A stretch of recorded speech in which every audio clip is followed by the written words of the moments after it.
ভালো করে লক্ষ্য করে শুনবেন। প্যারে মুসলমান, ইমাম গজ্জালি টাইটেল পাস আলিম হয়ে গেল, সিয়াসাতটা পড়েছেন, কোরআনে কারিমের তাফসীর শিখছেন, কোরআনে কারিমের সমস্ত অর্থগুলো তিনি শিখে ফেলছেন। আমার বন্ধুগণ, ইমাম গজ্জালি রহমাতুল্লাহ আলাইহি তার বাবা মার কবরস্থানের মধ্যে যায় যেই সময় সালাম জানান, আসসালামু আলাইকুম ইয়া আব্বা জান আম্মা জান, সালামের উত্তর আসে না। আবার সালাম দেয়, আসসালামু আলাইকুম, উত্তর আসে না। আবার সালাম যেই সময় দিলেন আর দুই চোখের পানি ফেলে যেই সময় কেঁদে দিলেন, আব্বা জান, ও আমার আব্বা জান, ও আম্মি জান, আমি কি ভুল কাম করেছি আজকে আমার সালামের উত্তর দিতেছেন না? আব্বা জান আমাকে সিনার মধ্যে কায়দা দিয়ে যেই সময় মাদ্রাসার মধ্যে আমাকে পাঠিয়ে দিয়েছিলেন আর বলে দিয়েছিলেন, এই ইমাম গজ্জালি, তুমি যতক্ষণ পর্যন্ত পরিপূর্ণ আলিমি দ্বীন হাসিল করে না আসতে পারবে ততক্ষণ পর্যন্ত তুমি আমার বাড়ির মধ্যে ফিরবা না। ইমাম গজ্জালি কয়, আব্বা জান আমি মাদ্রাসায় লেখাপড়া করলাম, আমি মলবির যেই সময় আমি সার্টিফিকেট পাইলাম, আমার কাছে চিঠি গেল, আমার আব্বা জান ইন্তেকাল হয়ে গেছে। আবার যে সময় আমি টাইটেল পাস করলাম তখন আমার কাছে চিঠি গেল, আমার আম্মা জান ইন্তেকাল হয়ে আছে। আব্বা জান আমি সেই জন্যই বাড়ির দিকে আসি নাই, আপনাদের না হলে হুকুম আমার লঙ্ঘন হয়ে যায়। আব্বা জান আজকে আমি সালাম জানাচ্ছি, আমি টাইটেল পাস আলিম হয়ে গেছি, আব্বা জান সালামের উত্তরে কেন আপনার দেন না? এইবার আবার যেই সময় সালাম জানালো, কবর থেকে ইমাম গজ্জালির আব্বা আম্মা সুন্দর করে কবর থেকে সালামের উত্তর দিল, ওয়ালাইকুম আসসালাম। আয় আমার প্যারে বেটে, জোরে বলুন সুবহানাল্লাহ, আর একটু জোরে বলুন সুবহানাল্লাহ। ইমাম গজ্জালি বললেন, আব্বা জান আমি টাইটেল পাস আলিম হয়ে এসেছি। তিনার আব্বা আম্মা বলতেছে, তোমার আলিম এখনো পরিপূর্ণ হয় নাই। বলে, আব্বা জান আমি সিয়াসাতটা হাদিস সমস্ত আমি লেখাপড়া করে এসেছি, কোরআনের তাফসীর আমি শিখে এসেছি, আমার ইলম কেমন করে পরিপূর্ণ হয় নাই? আব্বাজান আমি আর কি করতে পারি, আপনি আমাকে একটু খুলে বলুন। তখন তিনার আব্বা আম্মা বলেছিল, যাও এখনো পর্যন্ত তুমি তোমার হাক্কানি একজন পীরের কাছে যায় বয়াত পড়লে তারপরে তোমার ইলমে দ্বীন পরিপূর্ণ হবে। জোরে বলুন আল্লাহু আকবার। এ প্যারে মুসলমান ভাইয়েরা বাবারাম, এই জন্যই রব্বুল আলামিন পবিত্র কোরআনে কারিমে কি সুন্দর করে ইরশাদ করে দিয়েছেন। আমার বন্ধুগণ, আল্লাহ রাব্বুল আলামিন কোরআনের মধ্যে এলান করেন, এটা আমার মতো মাওলানা বদর হোসেন নুরির বানাওয়া কথা নয়। এ বন্ধুগণ, কোন আলিম ওলামারা বলতে পারবে না। আমার আল্লাহ কোরআনের মধ্যে কি সুন্দর করে জানায়া দিল, আল্লাযীনা আন'আমাল্লাহু আলাইহিম মিনান নাবিয়্যিনা ওয়াস-সিদ্দীকিন। আল্লাহ বলেন, জান্নাতে যাওয়ার জন্য, সিধা রাস্তায় যাওয়ার জন্য আল্লাহ রাব্বুল আলামিন বলেন, ওই বান্দাদের জন্য আমি অবশ্যই এনাম করলাম, ওই রাস্তাটা সিধা রাস্তা আমি দান করলাম, এনাম করলাম, উপহার দিলাম। আল্লাহ তুমি কোন রাস্তা কাদেরকে এনাম করলা? আল্লাহ কয়, সিধা রাস্তায় জান্নাতে যদি যাইতে চাও তাহলে আমি চারজন ব্যক্তিকে আমি দিলাম। আল্লাহ কোন কোন ব্যক্তিকে দিলা?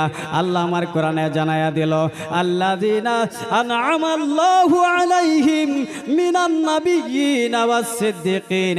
এক নম্বর রাব্বুল আলামিন বলতেছেন, তোমরা যদি জান্নাত পাইতে চাও, ওই সিধা রাস্তায় যদি কদম ফেলাইতে চাও, তাহলে তোমরা আম্বিয়া কেরামদের দামান ধরো। জোরে বলুন সুবহানাল্লাহ।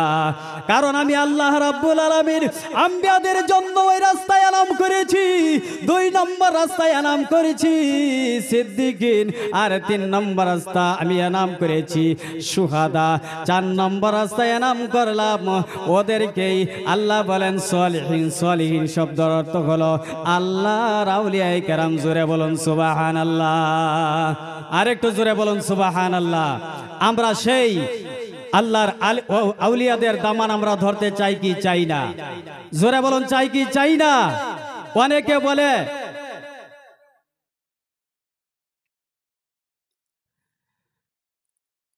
যদি আমরা, অনেকে বলে যে বাবা মা বেঁচে আছেন, বাবা মা সবচেয়ে বড় পীর, এরকম কথা বলে কি বলে না?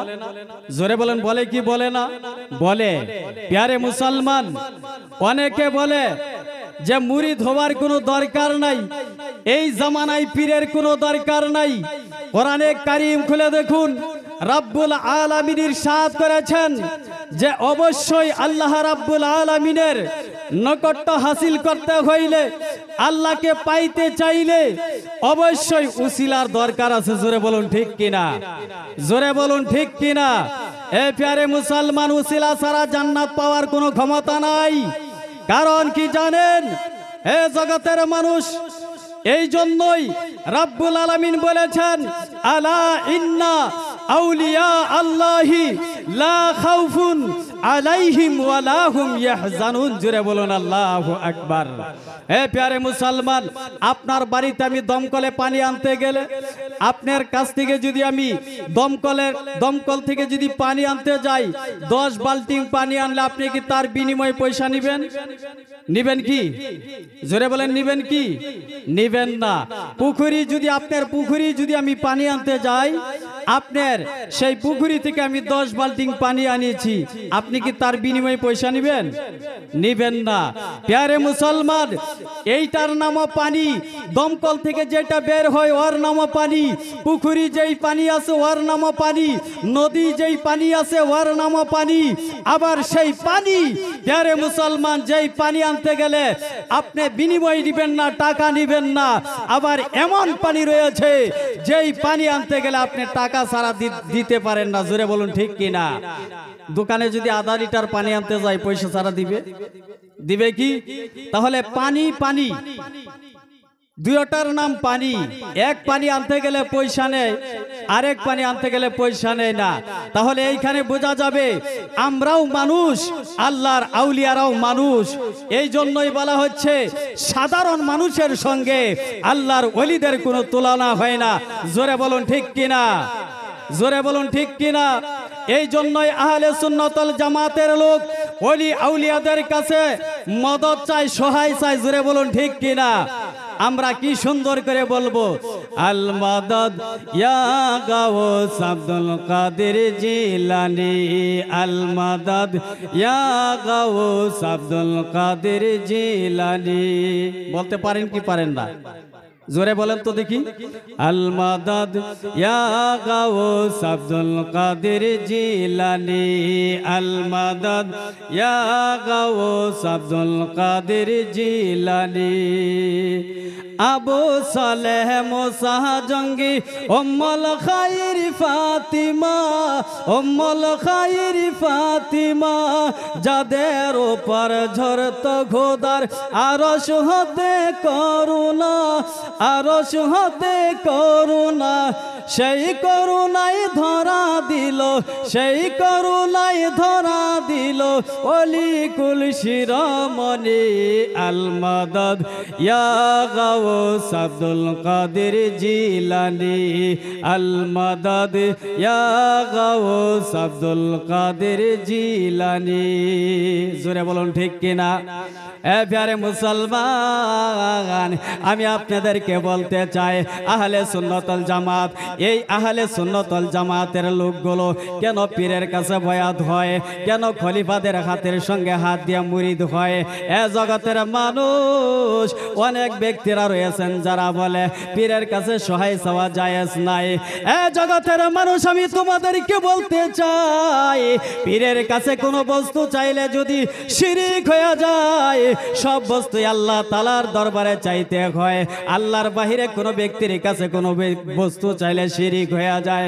এ বন্ধুগণ, আমার আপনার যে সময় পেটের মধ্যে খিদা লাগা যায়, এ জগতের মানুষ, এ বন্ধুগণ, আপনারা বলেন তো, আমরা সেই খিদা অবস্থায় ওই ভাত এবং খানাটা আল্লাহর কাছে চাই না মার কাছে চাই? জোরে বলুন, কার কাছে চাই? মার কাছে চাই, নিজের পরিবারের কাছে চাই, ঠিক কিনা? প্যারে মুসলমান, কেন আল্লাহর কাছে ডাইরেক্ট চাইলে তো আল্লাহ ডাইরেক্ট দিবে, সেটা কেন চাও না? মার কাছে ভাত কেন চাও? সেটা কি শিরিক হয় না?